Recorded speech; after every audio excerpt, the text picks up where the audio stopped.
Bonjour Charline Vanhoenacker. Bonjour Antoine Decaune. Qu'est-ce que vous m'annoncez pour ce soir, s'il vous plaît? Eh bien, nous allons recevoir une jeune espoir de la chanson française qui s'appelle Clou. Très bien. Oh, j'en suis marteau. Vous écoutez France Inter, il est 17h.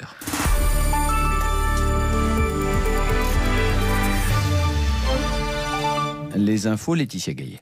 1 an de prison avec sursis pour Édouard Balladur et 50 000 € d'amende. 2 ans avec sursis et 100 000 € d'amende pour François Léotard. Le procureur général de la Cour de justice de la République vient de rendre son réquisitoire au procès du volet financier de l'affaire Karachi. L'ancien Premier ministre et son ancien ministre de la Défense sont soupçonnés de financement occulte de la campagne présidentielle de 1995 via des rétrocommissions sur des contrats d'armement. Les plaidoiries de leurs avocats débuteront demain. Pas de restriction de déplacement entre les régions. Heureux habitants de la zone A, dont les vacances de février commencent à la fin de la semaine, ils pourront partir. Le secrétaire d'État au tourisme, Jean-Baptiste Lemoyne, l'a dit ce matin. C'est bon. Pardon. Pour l'instant, le gouvernement change de temps. J'y arrive. Mais pas sur le télétravail. Elisabeth Borne, la ministre du Travail. La règle, elle est claire, elle n'a pas changé. Il faut utiliser au maximum le télétravail. Ça veut dire que quand vous pouvez faire toutes vos tâches à distance, alors vous devez être à 100% en télétravail. Ce qu'on a pu observer, c'est que depuis novembre, où on avait indiqué cette règle, on voit qu'il y a moins de salariés qui étaient en télétravail ces dernières semaines. Il faut absolument se remobiliser. Et puis que dans chacune des entreprises, c'est vraiment dans le dialogue social au sein de l'entreprise qu'on peut trouver la bonne façon de se remobiliser sur le télétravail en tenant compte aussi des difficultés que certains salariés peuvent rencontrer. Et puis moi, j'ai pu échanger avec les services de mon ministère. Mes services vont être mobilisés dans les prochains jours, notamment l'inspection du travail, pour conseiller les entreprises sur cette remobilisation du télétravail, mais aussi, le cas échéant, contrôler et sanctionner si ces règles ne sont pas appliquées. Elisabeth Borne, la ministre du Travail, venue le dire lors d'un déplacement à Béthune dans le Pas-de-Calais, donc il ne faut pas relâcher. Dans la course au vaccin, le russe Sputnik V est reconnu efficace par les scientifiques aujourd'hui à plus de 91% selon les résultats publiés aujourd'hui dans la revue médicale de Lancet. Les résultats sont clairs, ils proviennent du dernier stade des essais cliniques du vaccin sur 20 000 participants en attendant qu'ils reçoivent le feu vert des autorités européennes. En France, on attend l'arrivée du vaccin AstraZeneca. La haute autorité de santé publique doit se prononcer d'ici quelques minutes. Pour ce vaccin, Jean Castex a été clair cet après-midi à l'Assemblée. Il ne sera pas réservé en priorité aux étudiants. La priorité de la campagne française, c'est la vaccination des publics vulnérables, comme les personnes âgées. Pour celles qui sont en maison de retraite, elles devraient avoir toutes reçu une première injection d'ici la fin de la semaine. Il y a le projet de loi contre le séparatisme, renommé projet de loi pour conforter les principes républicains. Il a entamé son parcours législatif à l'Assemblée hier. Et puis il y a les contre-projets. Aujourd'hui, c'était au tour des Républicains de s'exprimer. 40 propositions pour lutter contre l'islam politique, le terrorisme ou encore la radicalisation. Damien Abad, le chef de file des députés LR à l'Assemblée, souhaite une réforme constitutionnelle. Mais ce qu'il souhaite surtout, c'est être entendu et peser sur les débats. Élodie Forêt. Damien Abad, président du groupe LR à l'Assemblée, a une obsession, se démarquer du gouvernement, mais surtout de Marine Le Pen, qui dès la semaine dernière a présenté un contre-projet contre l'idéologie islamiste. Contrairement à Madame Le Pen, nous ne sommes ni dans l'incantation, ni dans des propositions irréalistes ou anticonstitutionnelles. Face à un gouvernement qui est dans l'incantation et un Rassemblement national qui est dans le slogan, nous sommes une force de proposition concrète, forte et réaliste. 40 propositions donc pour durcir la politique migratoire, s'attaquer aussi à la radicalisation dans les prisons ou à l'université, des angles morts du texte gouvernemental, dénonce Damien Abad. Sur la question du voile, là où le RN se veut radical en le prohibant dans l'espace public, les LR, pour que le groupe soit unanime, sont un peu plus tièdes. Interdiction pour les accompagnants scolaires et les mineurs dans l'espace public. Le député Éric Ciotti. On aura ce débat dans l'hémicycle. Il a été interdit pour les membres de la majorité, muselés, Eh bien, nous poserons ce débat. Pour moi, le voile, ce n'est pas un vêtement neutre, c'est un vêtement de conquête qui est imposé à des femmes. Éric Ciotti, qui lui, dans l'hémicycle, ira au-delà de cette proposition, demandant également l'interdiction du port du voile à l'université. La droite qui promet donc d'être offensive et qui ne votera pas le texte du gouvernement. Élodie Forêt, 16 départements du sud-ouest de la France et du Nord sont toujours en vigilance orange. Ce soir, vigilance pour des inondations. Elle a été levée, cette vigilance, pour le Cantal et les Pyrénées-Atlantiques. Quel impact peut avoir la conservation d'un vin quand il est en apesanteur? Quel impact l'espace peut avoir aussi sur des sarments de vigne? Eh bien, c'est tout l'objet du projet scientifique qui a été mené dans le Bordelais. Hier, 12 bouteilles de Bordeaux et des sarments ont été ramenées à Bordeaux après avoir poussé plusieurs semaines, voire mois dans la Station spatiale internationale. 14 mois pour les bouteilles, 10 pour les sarments. Pour le vin, il va être dégusté à l'abri des regards à la fin du mois. Et pour les sarments, il va être replanté. Ils vont être replantés en laboratoire. Et c'est l'entrepreneur Nicolas Gaume et sa société Space Cargo Unlimited qui sont à l'origine de l'expérience. Il est joint par nos confrères de France Bleu Gironde. Il faut comprendre que le vin ainsi que les plants de vigne que nous avons envoyés sur la station orbitale pendant 1 an ont été exposés à un environnement très particulier, qui est celui de l'espace, et notamment une caractéristique qui est l'absence de gravité. La gravité, c'est le seul paramètre de la vie qui n'a jamais évolué depuis que la vie existe sur Terre. Et à travers tous les âges de la vie et les évolutions des espèces, on a eu des variations considérables dans les températures, dans l'humidité, dans la pression, la luminosité. La gravité, elle, restait une constante, une sorte de point d'ancrage très central dans la vie sur Terre. Donc quand on enlève la gravité, eh bien, les tas d'évolutions qui se font très différentes. Et finalement, on veut capter ces évolutions naturelles face à ce grand stress qu'est l'absence de gravité, pour ramener sur Terre des plantes qui seront plus résistantes à des changements et des stress, notamment ceux liés au changement climatique. En ce sens, on est des botanistes spatiaux. On a exposé des plantes et on les laisse évoluer naturellement. André Villas-Boas, mis à pied par l'OM, l'entraîneur de l'Olympique de Marseille a annoncé sa démission aujourd'hui. André Villas-Boas critique notamment les choix faits par le club pendant le mercato. On en reparle tout à l'heure à 18h. Il est 17h06 sur Inter. Ce soir sur France Inter, Bruno Latour est dans l'heure bleue. 20h, Laura Adler. Anthropologue et sociologue, Bruno Latour développe le concept de non-humain pour constituer une écologie politique. Il est notre invité à l'occasion de la publication de son nouveau livre intitulé « Où suis-je ? Leçon du confinement à l'usage des terrestres ». L'heure bleue, l'espace des possibles. Du lundi au jeudi, sur France Inter, à partir de 20h. Mathilde Thomas, fondatrice de Caudalie, révolutionne le numéro 1 de l'anti-âge en pharmacie. En anti-âge, il n'y a pas de miracle. Il y a un brevet déposé par Caudalie et Harvard, avec du resveratrol, de l'acide hyaluronique, 2 fois plus efficace que le rétinol pour booster votre collagène. Résultat, votre peau est visiblement plus ferme, l'ovale du visage est redessiné. Je vous présente mon duo sérum liftant fermeté et crème cachemire, encore plus efficace, naturelle et végane. En ce moment, votre crème cachemire 15 ml offerte pour l'achat d'un sérum resveratrol lift. Voir conditions en pharmacie et parapharmacie dans la limite des stocks disponibles. J'ai retrouvé ma voix et ça tombe bien, j'en ai plus besoin. Donc c'est à vous pour Par Jupiter. Laetitia Gaillet, moi ce que j'ai retenu de votre journal, c'était vraiment la meilleure information, c'était ça je crois. C'est bon. Pardon. Pour l'instant, le gouvernement change. C'est horrible. Vous avez pas mais pas sur le télétravail. Elisabeth Borne, la ministre du Travail. C'est ma fin. Non, mais nous, ce qui compte, c'est que vous soyez vivante. Ouais, c'est ça. C'est ça qui nous inquiétait. Ça crée des petits suspens dans le journal. Oh là là. Et merci. C'était moi, c'est ça? Je pense. Merci à la technique, à Kevin Polo qui a été extrêmement réactif. Kevin. Qu'il est fourbe alors, c'est Kevin. Il est fourbe. Allez, reprenez vos esprits, ouais. Laetitia Gaillet, on vous retrouve demain. Ouais, allez, c'est ça. C'est parti. «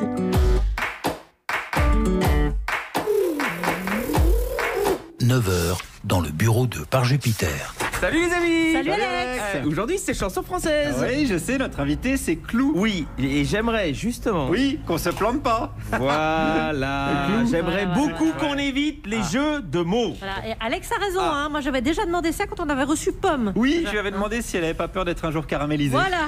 Et ça n'avait rien apporté. Non, voilà. Moi je l'ai écouté, le 10. Non mais c'est pas ça le plus rigolo, le plus marrant c'est quand même son nom, c'est Clou. Oh là là, ça va pas être facile. Et en plus elle l'assume. Hein, oui, c'est vrai, sur la pochette, il y a des petits dessins de l'objet. sujet, le clou, Bah d'accord. oui, donc voilà, je pense que si on fait pas de jeu de mots, elle va le ressentir comme un manque d'intérêt. Hein. Je suis pas sûr, moi, mais pas trop en tout cas. Alors pas trop, ok. Promis, j'enfoncerai pas le... Oui, on l'a, merci. Oui, donc elle est nommée aux Victoires de la musique. Ouais, d'accord, non, j'ai rien à dire. Merci. Ah voilà, j'avoue que c'était compliqué de relier cette info à une vanne sur le bricolage. Ah oui, mais le gars est fort. Alors moi j'ai bien aimé sa chanson Comme au cinéma. Voilà, c'est très mélodieux, c'est très bien écrit. Bon, super. Ah oui, donc c'est bien ce qu'elle fait quand même. Ah oui, c'est super. Ah, ça m'embête, je pourrais pas lui dire que ces chansons elles valent pas un... Stop, ça suffit là, ça suffit. Charline, il va me rendre marteau. Ah bah vous serez complémentaires parce qu'il y a quand même...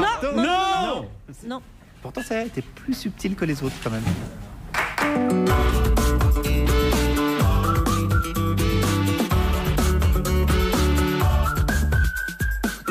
Bonjour la France Inter et bienvenue à l'office de répression du jeu de mots. Ah merde, oui mais ça on était pas au courant. Oui. Donc voici la devise. Avant l'heure, c'est pas l'heure. Après l'heure, c'est 135 €. Au sommaire aujourd'hui, jeudi, le monde du spectacle manifestera à Paris. Dans toutes les villes de France, les artistes manifestent régulièrement leur mal-être. D'autant que dans le milieu de la musique ou du cinéma, par exemple, eh bien, la jachère est cumulée au malaise MeToo. Pas évident. Non, pour le moment, je rame. Je rime et je rame comme tartine et botte rame, comme on dit. Non, je te jure, t'as frappé à la gueule. La transition entre Trump et Biden, c'est aussi l'occasion pour les médias américains de prendre un virage vers un journalisme moins cynique et plus apaisé, voire constructif. Mais ne nous emballons pas, hein, ce sont les ricains qui ont tout de même inventé les autoroutes de l'info. L'info 24/24, comment vont-ils alimenter ce concept?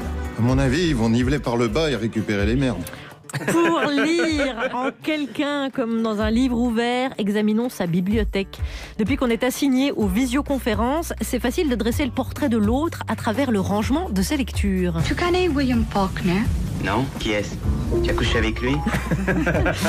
Et à mes côtés, aujourd'hui, Alex Vizorek. Eh bien, bonjour Charline Vanhoenacker. Et tout à l'heure, je révélerai au grand public comment vous rangez votre bibliothèque. Mais avant cela, Guillaume sait. Avant cela, je donne le reste de cette toute belle équipe à 17h20. Celle qui va dire à notre invité si oui ou non elle a fait un bon album. Profitez donc des 15 minutes qui vous séparent de la chronique de Mélanie Bauer. Bah, j'ai rien à rajouter du coup. Ben c'est ça. C'est Clou. Ah bah oui, c'est Clou, notre invité, bien vu. À 17h30, celui dont le métier consiste à placer les Français devant leurs contradictions. C'est clairement l'homme qui a le boulot le plus contraignant de l'Hexagone. C'est Guillaume Meurice. Bonjour à vous. Je vais vous parler culture justement, parce que le secteur souffre, on l'a rappelé. Donc je suis allé voir les gens pour évoquer notamment... Le dernier film là, avec Gad Merad là. Voilà, le mélange de Gad Elmaleh et le Gad Merad. Et enfin 17h40, quand Ségolène Royal parlait de colère saine, elle faisait sans doute référence aux chroniques de Constance. Bonjour. Bonjour les amis. De quoi on va parler? Eh bien, figurez-vous qu'aujourd'hui c'est la journée mondiale des zones humides. Mais non. Et voilà. Je vous cache pas qu'il y a une grosse attente. Je vous cache pas qu'on l'a vu ce matin, on s'est dit, eh merde, c'est le jour de Constance. Voici celle qui va ambiancer cette émission. Oh bah je me demande bien qui vous êtes. Ça, vous êtes? Je suis Clou. Bah oui. Voilà, bah oui. France Inter, Charline Vanhoenacker, Alex Vizorek. Par Jupidémie. Bienvenue Clou. Merci de me recevoir. Mais avec joie, on vous reçoit pour cet album, un premier album qui s'intitule Orage. Orage, on imagine bien en vous écoutant qu'il s'agit d'orage intérieur. Si je cite quelques titres, Jusqu'ici tout va bien, Jalouse ou Si t'étais moi. Ces orages intérieurs, les mettre en musique vous a permis de les canaliser? Tout à fait, ça fait partie de la résilience de s'exprimer, d'écrire et d'en parler et de communiquer sur ses problèmes. Mais, on va chez le psy aussi, mais c'est vrai qu'écrire des chansons, ça peut aider à passer le cap un peu plus vite. Ça a été ça, le mode. Oui, c'est pas que ça, mais est-ce que ça a été un moteur? Quels sont les autres moteurs alors? Le moteur, je crois que c'est l'émotion, ou c'est l'envie de faire des belles choses. Ça fait un peu tarte à la crème de dire ça, mais c'est très fort chez moi. J'ai envie de faire des belles choses et de transmettre l'émotion magique que j'ai quand je chante. Mais c'est plutôt doux pour être des colères quand vous les transcrivez en musique et en alors, ouais, je crie pas, ouais. Vous n'êtes pas néna, vous n'êtes pas... Quand je m'énerve, c'est très tranquille. C'est posé. Ouais, écoutez ça, Constance. Colère froide. La première fois où on a entendu parler de vous, dans cette émission, c'était Yves Simon qui était là et qui nous parlait de vous. Janvier 2018, et puis l'album sort en septembre 2020. Qu'est-ce qui se passe l'année et demie avant? Non, mais vraiment. Rien, la réponse. Non, mais je sais bien que pas rien. rien. Mais comment justement on grimpe les échelons, on rentre dans une très belle maison de disques et on sort ce disque et on est nommé aux Victoires de la musique. Ouais, c'est beau, hein, ça fait un beau parcours dit comme ça. Mais c'est assez long de trouver les bonnes personnes avec qui travailler. C'est aussi important pour moi de prendre mon temps et de ne pas me précipiter. J'avais envie de faire quelque chose qui me ressemble. Et puis voilà, aller vite, c'est pas forcément un gage de qualité. Donc, ça consiste, il y a des chansons qui ont été écrites il y a très longtemps, il y a des chansons qui se sont rajoutées après. Comment on fait ce cocktail-là? Parce qu'un premier album, c'est une trentaine d'années de vie. Je ne connais pas votre âge, hélas, je ne veux pas le savoir. C'est ça, 60. Ça, je pense que non. Non, mais effectivement, j'ai quand même composé les chansons dans un temps assez réduit. Ça a été pendant 1 an, et c'est plutôt des chansons récentes. Elles ont 2 ans à peu près. Donc voilà, j'ai pas chanté mes vieilles chansons qui me ressemblaient pas assez. Et là, c'était des chansons plus authentiques et plus proches de ce que je pense et de qui je suis. Vous chantiez en anglais, notamment. Oui, avant. aussi, ouais. Et nos auditeurs vous ont surtout découvert lors du Radio Crochet de France Inter, où vous étiez finaliste. Ouais, je suis arrivée 2e. Ouais. Poulidor. Poupou de la chanson. Ouais, mais c'est le préféré des Français. Ah ouais, c'est vrai. Dans vos influences, vous citez Paul Simon et Renaud, qui sont des guitaristes. Enfin, on les imagine guitare à la main. Vous avez commencé par le piano. À quel moment? Non. Mélanie fronce les sourcils, mais je sais pas pourquoi. Si. Renaud, c'est pas un grand guitariste. Pas trop, non. Je sais pas, moi, j'imagine plutôt Renaud joue de la guitare que joue du piano. Il joue du Ricard. Enfin, vous avez compris ma question. Vous avez commencé par le piano classique et comment à un moment où vous changez d'instrument, vous laissez ce grand instrument chez vous à la maison et vous partez avec la guitare sous le bras? Ouais, c'est un peu ça. J'ai arrêté le conservatoire parce que c'était très dur comme ambiance. C'était un peu old school. Les profs nous parlaient très mal et ça m'a un peu dégoûtée, moi, du piano. Et j'ai délaissé tout ça et j'ai choisi la guitare en autodidacte, aux grandes dames de mes voisins. Et voilà, j'ai jamais lâché la guitare parce que c'était tellement immédiat et c'était tellement génial de chanter les Beatles alors que je galérais à faire 3 notes au piano. Donc ouais, et puis composer à la guitare, c'était toujours plus simple. Voilà. Vous avez travaillé sur cet album avec Dan Levy du groupe The Do. Qu'est-ce que vous êtes allé chercher chez lui? Sa joie de vivre. Je suis allée chercher chez lui son talent. Il a un talent fou. Et puis, c'est un peu un coach, Dan. Il vous bouscule, il vous pousse un peu dans vos retranchements. C'est quelqu'un de formidable pour ça.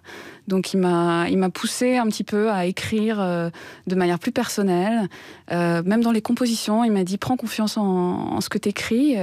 Et ça m'a beaucoup aidé. C'était vraiment une bonne étoile. C'est ça dont vous aviez besoin, d'être un peu bousculé, de pousser plus loin les choses? J'aurais pas osé cette question. Faut pas dire ça. Non, mais... Non, j'ai pas besoin de ça, mais en musique, j'avais besoin d'un guide. J'avais besoin comme un éditeur, quoi, quelqu'un qui me dit un peu là c'est le bon chemin, là c'est le moins bon chemin. Et j'avais très envie d'écouter ce qu'il avait à me dire. Et parfois il y a débat ou pas? Bien sûr, il y a débat, mais il y a des choses que vous n'avez pas voulu faire, par exemple, je sais pas. Non, il m'a rien demandé non, la reprise de Francky Vincent. Mais tu plaisantes, mais je fais vachement de trucs qui zoukent. C'est un peu mon truc, ouais. Et à un moment donné, il m'a dit faut arrêter les zouks, Claude. Et oui, parce que dans vos influences, vous n'êtes pas trop snob. Il y a Toto Cotugno. Alors je suis bien content parce que c'est assez rare. J'adore la chanterie cantare con la guitare in mano. Calmez-vous, on dirait Thomas Croisière. C'est vrai. C'est mon enfance. Moi, j'ai grandi dans une ville où il y avait beaucoup d'Italiens, resto italien, c'était la musique. Bien sûr, je comprends. Mais la musique, ça a plein de couleurs différentes et il ne faut pas snobber ce qui passe au karaoké. Écoutez bien ça, Mélanie. Mélanie vient de partir. Cela dit, c'est vrai qu'il y a beaucoup d'influences musicales sur le disque, qu'on peut même aller quelque part vers des rythmes africains. Il y a vraiment beaucoup de choses. Bon, après, sur une base qui est folk quand même. Voilà. Tout à fait. Chloé, auteure, compositrice, interprète. Son premier album s'intitule Orage. Il est sorti au mois de septembre. Et le 8 avril, vous serez au Café de la Danse à Paris. Puis je rappelle que vous êtes nommée dans la catégorie Révélation féminine des victoires de la musique française. Vous écoutez France Inter. Vous voulez Vince Taylor? Ah bah le voilà, en Cadillac.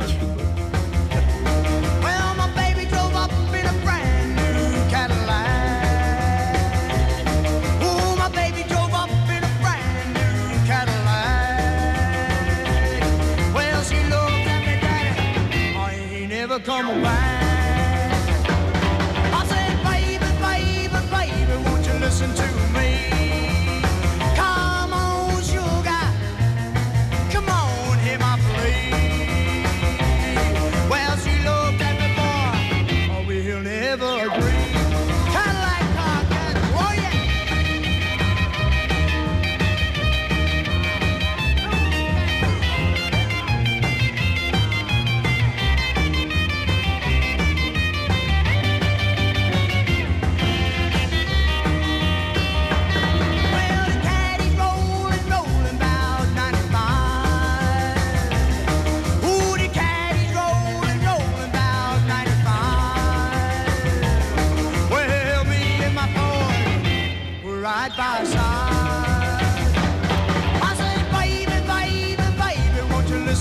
me.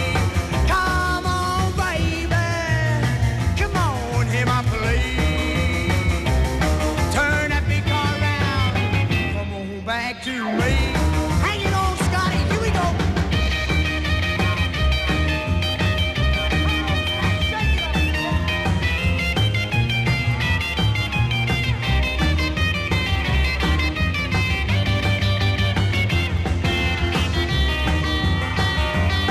Well, my baby took off in a brand new Cadillac. Oh, my baby took off in a brand new Cadillac. Well, she looked at me, Daddy, I ain't ever coming back. I ain't ever coming back. I ain't ever coming back. I ain't ever coming back.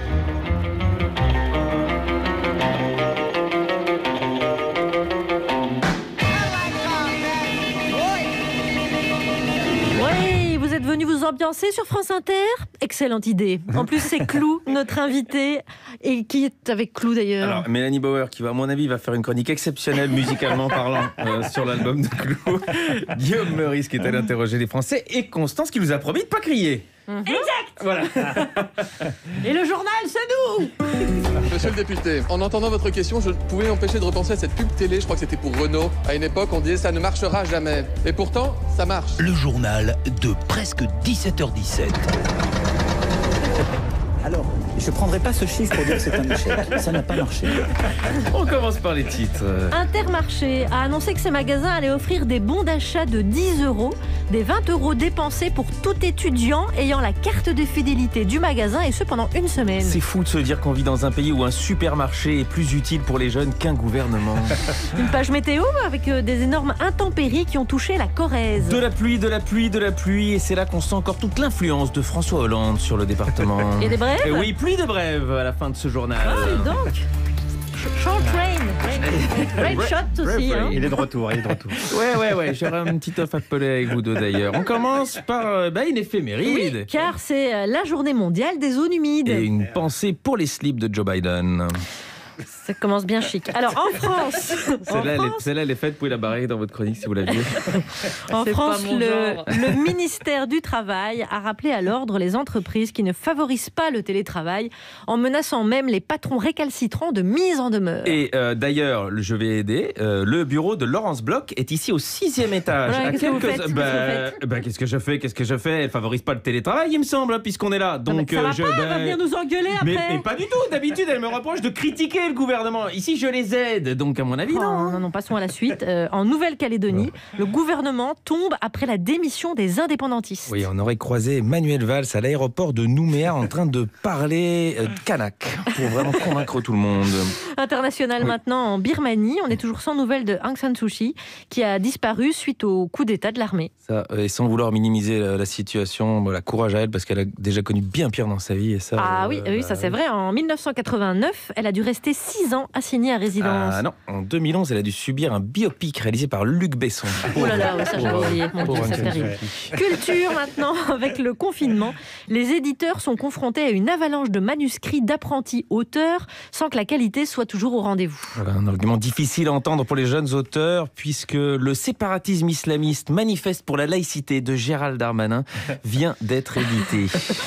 Et culture encore. Oui. France Télévisions lançait hier soir en direct dans le 20h sa nouvelle chaîne dédiée à la culture qui s'appelle Culture Box. Et vraisemblablement, quelqu'un avait allumé son micro et il y avait un petit problème de mouchoir. C'est vrai, madame, on note qu'on est en train de vivre un événement qu'on prépare en effet depuis à peine quelques jours. C'est une prouesse qui est en train de se passer pour réunir les artistes et leur public avant évidemment que les salles de spectacle ouvrent, qu'on puisse sauter, qu'on puisse danser, qu'on puisse chanter, qu'on puisse transpirer, qu'on puisse s'embrasser. Et ben ça se passera sur le canal 19. Alors, plusieurs possibilités.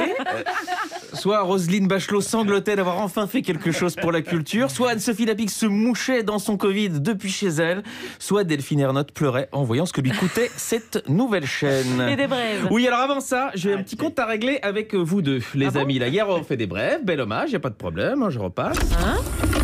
Aux Pays-Bas, le gouvernement a confirmé l'autorisation pour les moniteurs d'auto-école d'offrir des leçons de conduite en échange de relations sexuelles de leurs élèves. Je crois que Jean-Marc Morandini vient de passer le diplôme de moniteur d'auto-école. Voilà, on est fiers de toi, on a bien rigolé. Je l'ai la brève. 2015. Oh merde. Ah oui. Ouais, quand je suis pas là, on fait n'importe quoi. Alors, chers auditeurs, les brèves, écoutez. Ça se passe bien. Bah oui. Mais l'info, c'est aussi l'art de la pédagogie. Et la pédagogie, c'est répéter les choses. On entend André Manoukian dans votre voix. Je vais vous en faire 2 bien fraîches. Tarn-et-Garonne. Ah non, mais je vous écoute quand même. Hein. C'est pas si facile. C'est un art. Fait plaisir. Une brioche grossièrement fourrée au cannabis fait rigoler les gendarmes. La question reste à se trancher. Est-ce qu'on appelle ça du pain au cannabis ou une cannabistine? Très bien. En revanche, nous, quand c'est tranché, on dit tranché. Nous. Tranché, c'est tranché. Ah, et oui. la dernière Oui, ça, j'avais fait le malin et il fallait pas. La dernière, alors ça, c'est à noter-le. Pour la Saint-Valentin, un cabinet d'avocats organise un grand jeu concours pour tenter de gagner un divorce gratuit. Laetitia Hallyday aurait déjà envoyé une centaine de bulletins de participation. Merci Alex Vizorek, merci pour votre vigilance. C'est pas 2012 ça. Allez, Clou est avec nous et on va aborder ce premier sujet que vous nous avez suggéré d'ailleurs. Le monde du spectacle manifestera jeudi à Paris. Dernièrement, les artistes ont battu le pavé à Nantes ou à Rennes. Vu le mal-être des artistes, eh bien, elle va être joyeuse la production à venir. Et si à cela on ajoute le malaise MeToo, c'est le combo de la dépression. Moi, aujourd'hui, vous me dites que je représente les artistes. Je vous réponds, non, je ne représente pas les artistes, je suis un artiste. Et je suis un citoyen français. Et je représente Francis Lalanne, un simple citoyen français, sans importance. Mais simplement un simple citoyen français, comme tous les autres simples citoyens français qui pensent qu'on ne peut rien faire, qu'on ne peut pas réagir. Leur dire simplement, en m'exposant, oui je m'expose, face à un gouvernement scélérat. Et vous voulez que moi je ferme ma gueule et que je reste chez moi? Ah, laissez ces gens-là continuer à faire ça.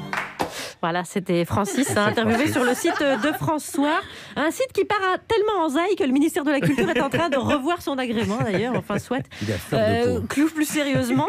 Déjà, vous avez votre premier album, donc on va vous dire que vous êtes au début de votre carrière. Et comment est-ce qu'on entame une carrière dans ces conditions, déjà? Eh bien, super bien, avec plein de positivité et de bonnes ondes. Ouais. Non, il faut être fataliste. J'ai pas choisi le contexte, mais l'album est là, les chansons seront toujours là dans un an. Je serai toujours là. Ok, ouais. Voilà. C'est ça que je veux dire. Et surtout, c'est un peu... Alors, c'est pas le même budget qu'un film, évidemment, mais ça se travaille sur 3-4 ans. Donc, de repousser la sortie à chaque fois de 6 mois, au bout d'un moment, il faut le sortir, parce que sinon, les chansons n'ont plus d'actualité. Donc voilà, on fait ce qu'on peut et on se débrouille et ça se passe bien. Alors, vous souhaitiez parler du mal-être des artistes, ouais, et aussi mélanger dans la culture ce malaise MeToo. Le premier titre de l'album s'intitule Comment? Vous chantez On tient debout, mais ne demandez pas comment. Alors, je vous à peine trop vous le demander, mais comment vous combattez ce mal-être Eh bien, je suis à ma fenêtre et je fume des cigarettes et je regarde les feuilles tomber des arbres. Je suis un personnage de Desplechin, voilà. Comment on fait? On fait ce qu'on peut déjà. Normalement, il y a les amis qui nous aident et là, on n'a pas le droit de les voir, donc c'est un petit peu difficile. On se réfugie dans la culture. Moi, je me suis réfugiée dans la musique et dans l'écriture. Et l'engagement aussi? J'ai cru comprendre qu'il y avait une assoce... Alors oui, il y a pas. C'est un collectif qui s'appelle Cura, avec lequel je travaille depuis pas très longtemps, mais vraiment leur projet me parle beaucoup. Ça aide les musiciens spécifiquement, mais je pense qu'on est tous touchés par le confinement et tous ces moments d'isolement successifs. Et ça se concentre en tout cas sur le bien-être et le mal-être des musiciens. Et la santé mentale aussi des musiciens.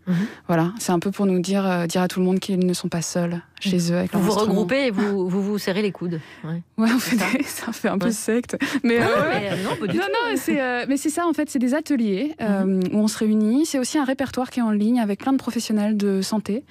Il n'y a pas que des psys, il y a aussi des kinés par exemple. Il y a voilà, tous ces gens qui sont là et quand on est tout seul chez soi et qu'on se dit ouais, je suis musicien, ça va aller, je gère. De toute façon, on a l'habitude des montagnes russes. En fait, le contexte est vraiment difficile et il faut chercher des solutions positives. Et ça, c'est quelque chose de positif. Et tout ce qui est le MeToo de la musique aussi, vous en parlez entre vous dans ce collectif. Bien sûr. Et ça fait partie du... Ouais. Vous pouvez rappeler, peut-être pour les artistes qui nous écoutent et qui voudraient aller voir. Alors, le collectif s'appelle Cura et sur Internet, c'est Cura. Alors, je me souviens plus du site Internet. Cura, c'est C-U-R-A. Mais C-U-R-A et c'est cura.collectif sur Instagram. D'accord. Voilà. Et on peut trouver toutes les infos dessus, c'est plutôt bien fait. Clou, merci. On va parler de votre album qui s'appelle Orage maintenant avec Mélanie Bauer. Oui, c'est vrai. Cher Clou, en farfouillant sur le net, j'ai trouvé vos premiers pas sur la scène folk, le duo Folk You, une vidéo vue 100 fois avec un son à peu près aussi flou que l'image. Vous vous accrochez à votre micro à chaque couplet dans une jolie robe rouge. On est en 2013, on peut écouter, le son est très mauvais. Sympa. Alors ça c'est avant la rencontre avec France Inter, avant le premier EP, mais c'est déjà la direction que vous êtes fixée. Le chant sera folk, aérien, laissant place aux arpèges. 7 ans plus tard, voilà le premier album. C'est formidable un premier album, il y a toute votre vie d'avant dedans, ce choix d'adopter des guitares, la poésie, de la reprise des Gauloises Bleues, hommage à Yves Simon à la collaboration avec le groupe phare de la folk française des années 2000, Cocoon, on écoute. J'étais la reine du château, toi à mes côtés, une vie entière en quelques mots, au feu tout a brûlé, les souvenirs collent à la peau, et je rêve éveillé, que nos vies se mêlent à nouveau, on peut tout oublier, toi et Alors, le premier album, c'est aussi un parti pris musical sur des chansons qui sont parfois anciennes. Vous nous l'avez dit, celles-là, elles sont récentes. Ici, pour vous, le parti pris, c'est le choix de votre producteur, Dan Levy, moitié de The Do. Il est exigeant, hein, ce garçon. Hein. Sûrement pas tous les jours facile. Il peaufine votre timbre, tire sur la réverb, mais heureusement, respecte vos chansons et ce charme un peu Gavroche qui fait votre force. Des mots comme des claques, tout volera, c'est certain. Une balle sans impact, pour moi, ça ne sert à rien. Et je vois rouge, rouge. Alors, il y a des mots comme des claques hein, sur ce disque. L'histoire d'une adolescente discrète, intimidée par les canons, d'une femme généreuse, perplexe face au narcissisme. Cette pureté que l'on trouve dans votre voix, elle est aussi là dans les textes. Une pudeur qui vous honore. Ce que vous appelez poétiquement des orages, c'est votre solitude face aux agitations des autres. La tempête dans votre tête, c'est ce moment où l'on voit les éclairs et on attend le grondement du ciel. Voilà ce que raconte ce disque. Et je voudrais que ma tête là cesse de tourner comme un manège de bois. Mais je voudrais que ma tête là cesse de se jouer de moi. Oui, il est vivant, ce manège qui tourne dans votre tête, sûrement déçu des mesquineries du quotidien, étouffé par ces mois de vie sans scène, car on peut parler à tort et à travers de votre producteur. Ces chansons, ce sont les vôtres. Paroles et musique, la scène, c'est votre espace de communion. Vous savez la tenir seule, armée de vos chansons. Ça va venir, on l'espère au printemps, car c'est là que vous êtes la plus forte, où vous savez nous prendre par la main. T'en sais rien, oh t'en sais rien. Jusqu'où tiendra le mirage, l'illusion que tout va bien. Mais t'en sais rien, oh t'en sais rien. Tu souris comme une image, est-ce au diable ou au saint? Le faux comme une flèche qu'on décoche, blesse ceux qui tenteraient une approche. Mais jusqu'ici tout va bien. D'ici on ne voit rien, jusqu'ici tout va bien. D'ici on ne voit, d'ici on ne voit, d'ici on ne voit rien. Tu en joues des ombres chinoises, des nuits à crier au loup. Tu t'en fous,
mais jusqu'ici tout va bien. D'ici on ne voit rien. Jusqu'ici tout va bien. D'ici on ne voit, d'ici on ne voit, d'ici on ne voit rien. D'ici on ne voit rien. Jusqu'ici tout va bien. D'ici on ne voit, d'ici on ne voit, d'ici on ne voit rien. Jusqu'ici tout va bien. Jusqu'ici, tout va bien. C'était Clou avec cet album qui s'appelle Orage au pluriel d'ailleurs. Merci Mélanie Bauer. Clou qu'on retrouvera en concert le 8 avril au Café de la Danse à Paris et qui est nommé dans la catégorie Révélation féminine des victoires de la musique. Clou, vous êtes donc avec nous sur France Inter dans Par Jupiter. À venir tout à l'heure Constance, on va parler de journalisme aux États-Unis. Oh, journalisme, voilà, ça nous dirige tout droit vers Guillaume Meurice. Ah oui, j'aurais pas fait le lien directement, mais bon. Je vais vous parler culture aujourd'hui avec un gros cul, comme dans Quand est-ce que ça rouvre les théâtres et les cinoches, puisqu'ils sont toujours fermés pour cause de Covid. Je vous rappelle, c'est vrai qu'avant tout allait bien, on sortait, on riait. Et puis voilà, Alex jouait le même spectacle depuis 10 ans. Il a décidé d'en écrire un autre et de le jouer. Voilà. C'est le drame. Bouleversant ainsi l'équilibre naturel des choses. On connaît la suite. Pandémie mondiale, milliers de morts, théâtre fermé, Roselyne Bachelot, ministre de la Culture, coup d'état de Francis Lalanne. On sait qu'un battement d'aile de papillon au Japon peut provoquer un ouragan au Mexique. On sait désormais qu'une blague de tub au théâtre du chien qui pète d'Anderlecht peut provoquer un cataclysme international. Voilà, donc le monde de la culture est en stand-by. Constance le vit plutôt pas mal, si on excepte les fois où elle se griffe le visage en récitant des extraits du livre de Francis Huster. Bon, ça arrive pas plus de 10-15 fois par jour, donc on est bon. Bref, ça va, on tient, mais est-ce que les gens tiennent, le public, est-ce qu'il tient ? Je suis allé dans la rue ce matin pour faire un petit bilan avec lui. Le dernier film que j'ai vu au cinéma, non ça remonte un peu, mais alors attendez, là vous allez me poser une colle, c'est Intouchable avec Omar Sy, voilà c'était... Ah oui. Donc ça remonte un peu. Ouais, il avait anticipé le confinement à mon avis.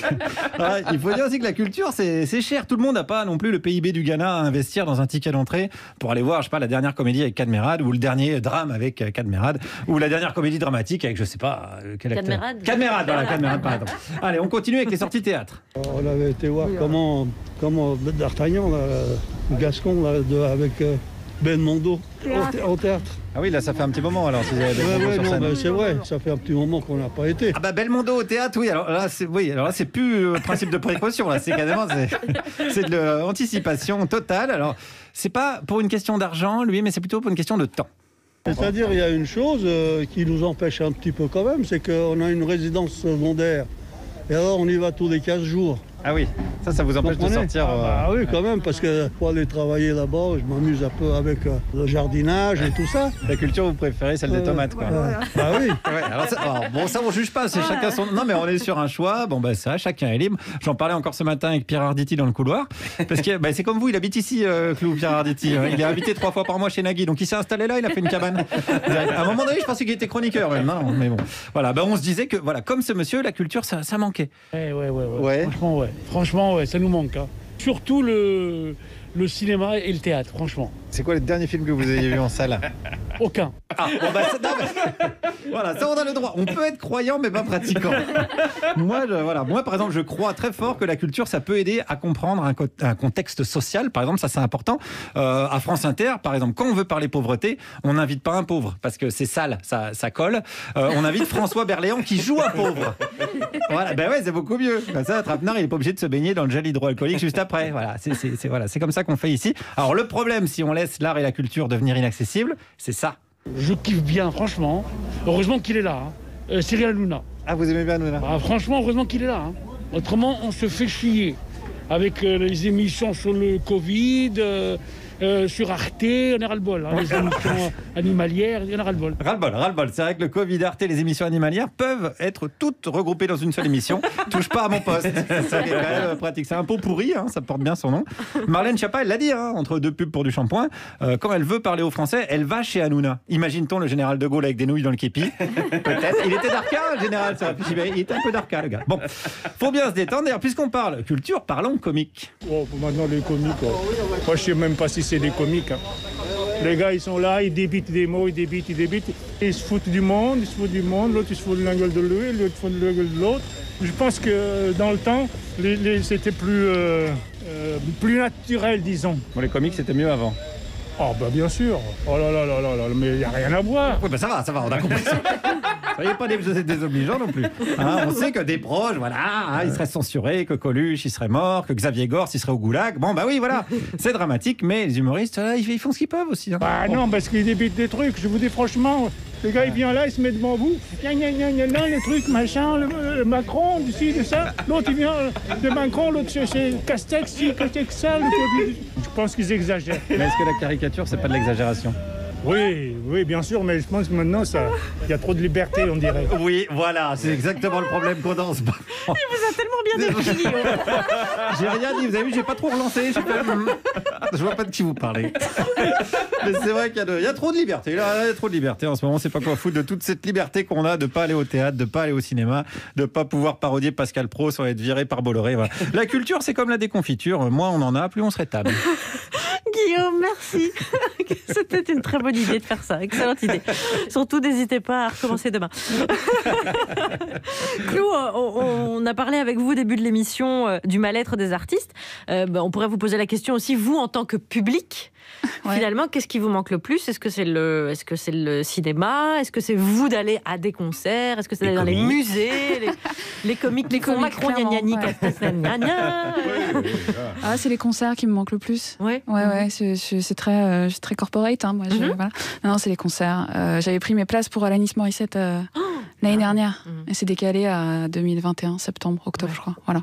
Donc oui, ça me manque parce que ça fait partie de mon quotidien. Moi, j'essaie d'aller au concert très souvent et de squatter les salles. Ouais. Ça va revenir. L'ombre dans la salle, c'est moi. Oui, d'accord. Voilà. Clou, bon, alors vous serez sur scène normalement au Café de la Danse en avril. Hein. Alors, et on attend toujours le deuxième spectacle d'Alex Vizorek également. C'est pas de ma faute. Vraiment, c'est pas faute. Voilà. On va aborder cet autre sujet avec vous, Clou. L'apaisement promis par Joe Biden va-t-il se refléter aussi dans la presse américaine ? Depuis le Vietnam et le Watergate, les journalistes américains auraient développé un certain cynisme envers leurs dirigeants, ce qui aurait pu constituer un terreau favorable aux fake news de Donald Trump. Et vu que tout ce que les ricains fabriquent finit toujours par arriver en France, la question pourrait se poser un jour ici. Bon, un jour, hein, pas tout de suite. Bonjour à toutes et à tous, bienvenue dans l'heure des pronos, vous connaissez Pascal Prono. Nous allons débattre de sujets divers autour du foot. On ne connaît pas mieux les sujets que vous, mais nous on est payés, c'est vraiment la différence. On va notamment parler de l'Île-Lorient, la prochaine affiche.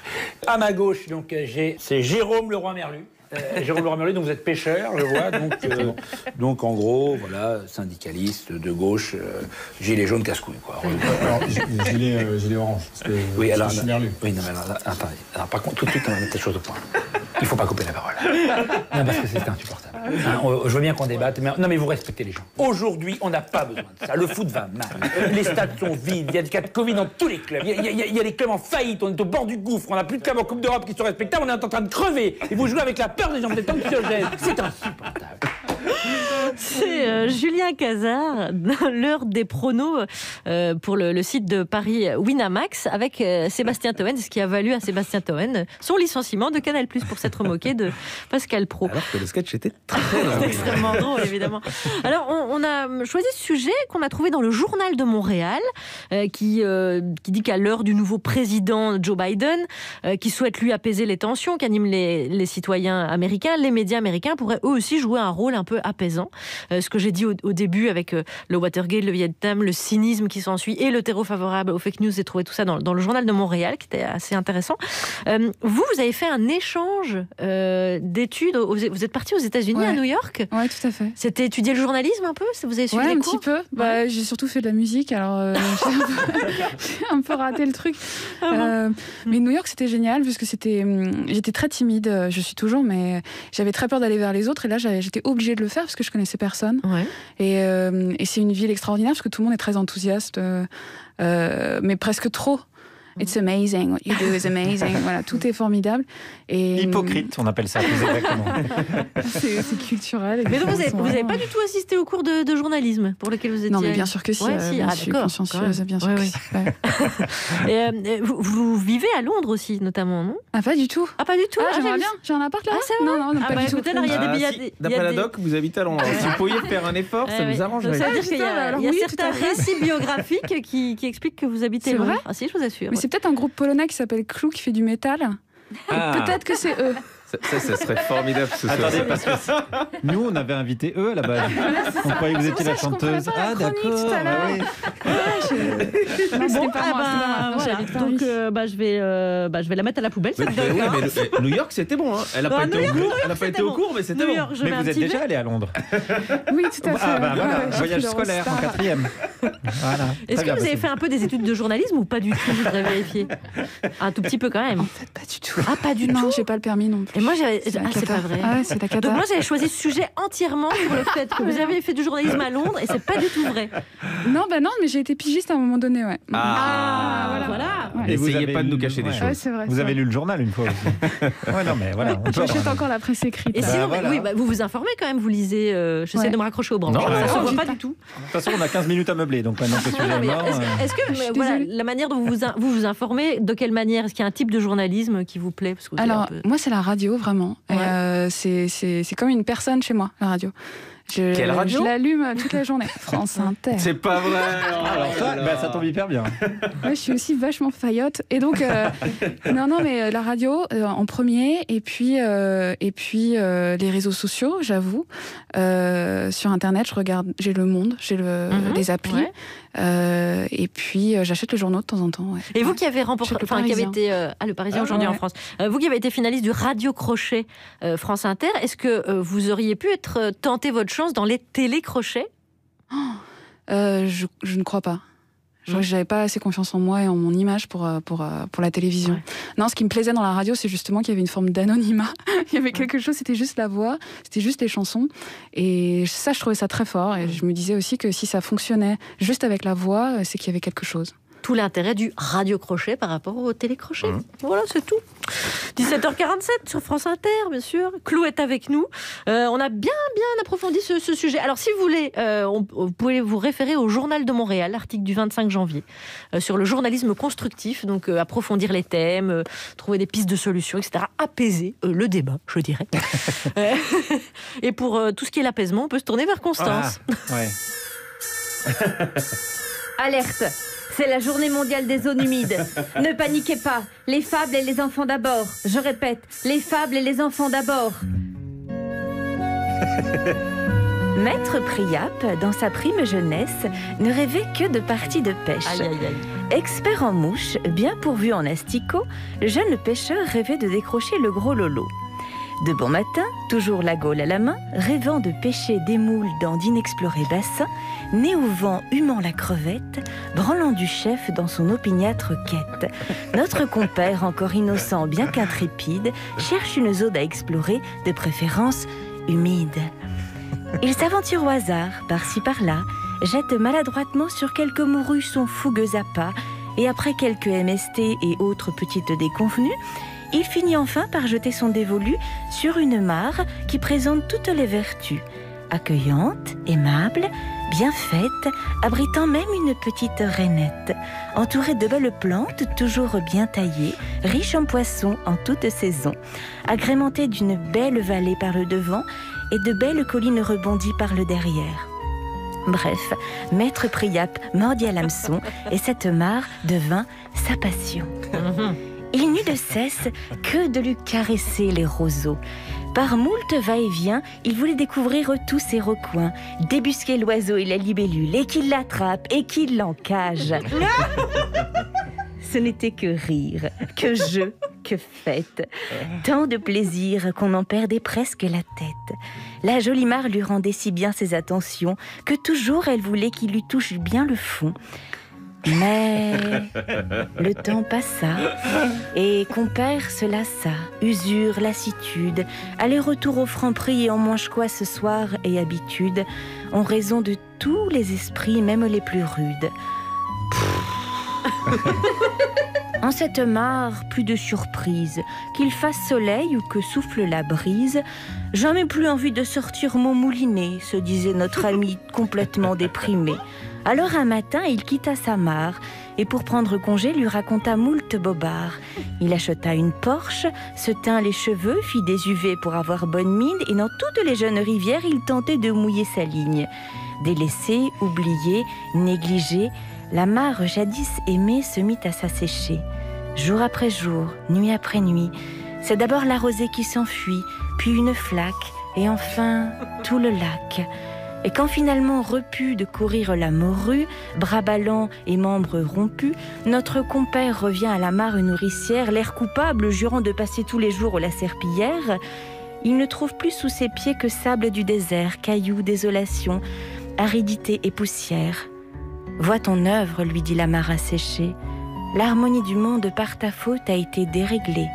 De confondre la vie avec l'envie, le besoin avec l'excès de bien, par ta soif de consommation, tu l'auras désormais bien profond. Car maintenant la dernière goutte d'eau disparue, bah tu fais quoi avec ta Porsche? Eh ouais, trou du cul.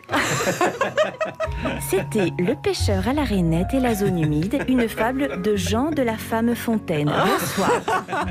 Oh Constance, bravo. Merci. Vous avez vu, j'avais pas crié, j'avais pas dit de vulgarité. Non. Et quelle plume. À chaque fois il y a une magnifique plume, et alors là c'est... Je sais pas si vous l'avez fait exprès, mais il y a des allusions sexuelles. Enfin... Alors là, oui, j'ai rien entendu. Vous avez l'esprit très mal placé. Alors c'est peut-être moi. Et ça me dérange. Peut-être il va falloir que je la réécoute en podcast alors, ou sur franceinter.fr. Moi, ça m'est pas passé. De la préservation des zones humides. Merci Constance. Nous abordons ce dernier thème avec Clou. La visioconférence, c'est souvent l'occasion de découvrir la bibliothèque de votre interlocuteur. Elle le dévoile un peu, car notre bibliothèque est un reflet de notre âme. Alors si elle est en bordel, ou classée par couleur, ou par éditeur, ça veut dire quelque chose. Tu connais, c'est ouf quoi. Le gars a classé tous ses DVD par genre, mais c'est que des genres de ouf. C'est chiant, mec, quoi. Là, c'est les animaux, les films de pingouins, les films de pandas. Les films de pandas, quand même. Soit le gars est un génie, ou alors il est complètement con, je sais pas quoi dire. Ok, il a laissé Beethoven, donc il est complètement con. Beethoven 1, c'est peut-être un bon dos, mais après, c'est n'importe quoi, Beethoven, on est d'accord. De quoi? Un bon dos, un bon délire, quoi. Mais Beethoven 6, mais qu'est-ce qu'ils ont bien pu faire à ce pauvre chien dans le 6? Il devient une star à Hollywood et il y a un dresseur jaloux qui le kidnappe. Voilà. Bah, c'est pas en gros, c'est exactement ça. On est chez toi, en fait. Je suis désolé. On est chez toi, en fait. Je suis désolée. J'aurais de la chute parce qu'on a tellement ri fort dessus. Manu Payet et Douglas Attal dans Radio Star, film de Romain Lévy. Alors, Clou, est-ce que vous faites des visios ou vous skypez avec votre bibliothèque en fond? Bah oui. Je vais d'abord vérifier, vous avez une bibliothèque? Oui, tout à fait. Parce que je vérifie maintenant. Bah après... Oui, pardon. Ouais. À Londres, elle est à Londres. Voilà. Avec les ouvrages de Tom Wolfe, de Truman Capote, de tous les journalistes. A library. Alors, vous la mettez en fond, vous la mettez un peu en valeur? Je la mets en fond, ouais. Alors pas forcément en valeur, parce que le cadrage n'est pas toujours optimal. Mais oui, elle est là, elle est derrière moi. C'est rangé comment alors? Par ordre alphabétique, je suis d'un ennui mortel. De l'auteur ou du titre? De l'auteur. Ah oui. Comme à la FNAC. Ouais. Moi, je suis comme vous. J'habite la FNAC aussi. Non, mais Charline, c'est par couleur. Oui, non, c'est pas par couleur, c'est par éditeur. Oui, mais donc par couleur, de facto. Non, c'est par éditeur. Ça, et dans chaque collection d'édition, par ordre alphabétique, évidemment. Oui, voilà. Grasset ne publie pas les mêmes auteurs que les arènes, par exemple. Vous êtes nuls. Alors, mais les livres en tant qu'objet, ils occupent quoi comme place dans votre espace? Comme objet? C'est-à-dire la place dans votre espace de vie, de votre appart ou votre château, je sais pas. Mon château, ouais. Quel espace ils occupent? C'est vrai que c'est une question un peu Augustin Trapenard. Intéressant. Voilà, ils sont tous dans votre bibliothèque, ou alors il y a des gens, vous savez, ils font des piles par terre, ils sont partout. Ouais, partout. Ils sont un peu, c'est un peu rangé dans la bibliothèque.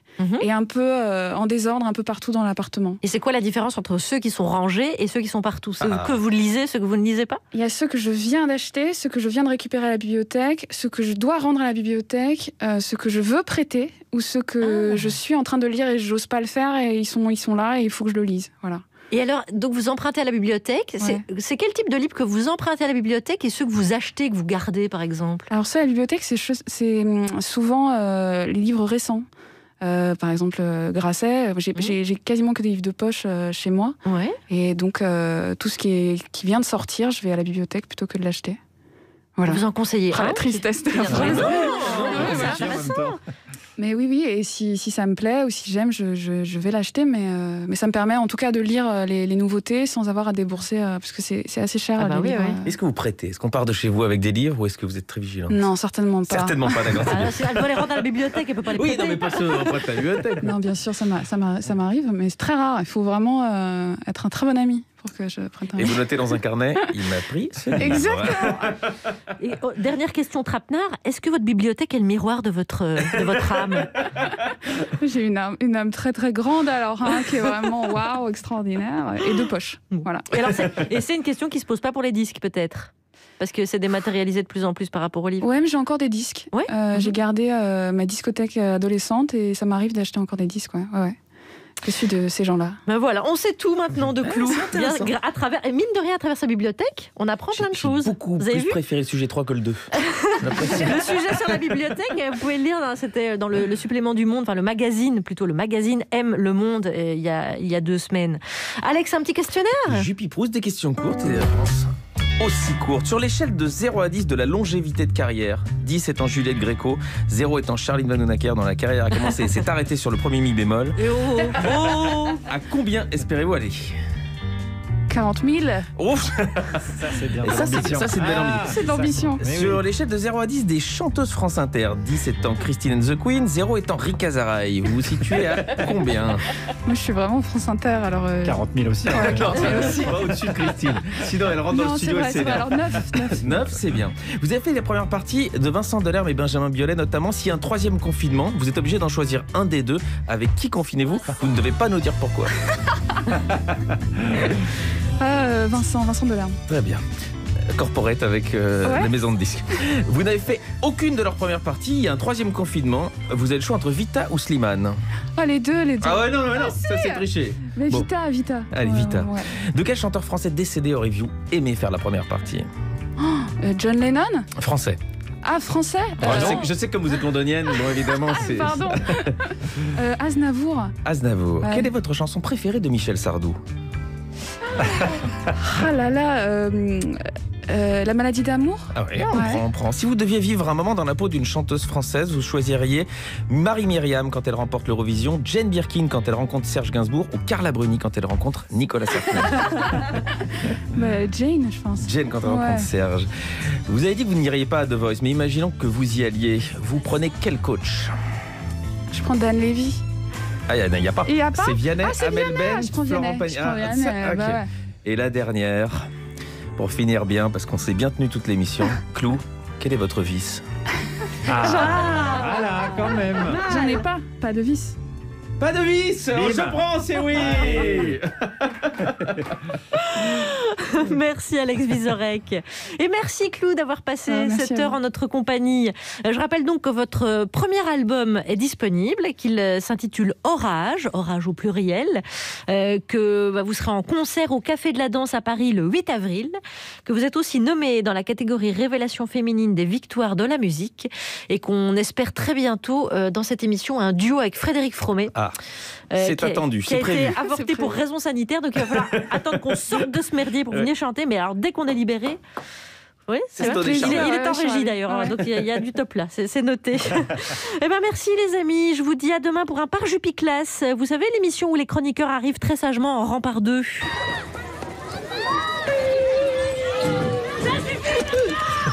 On s'entend plus. Je vous rappelle que l'année scolaire n'est pas terminée. Installer une pompe à chaleur pour faire des économies, c'est bien joli. Mais comment dénicher un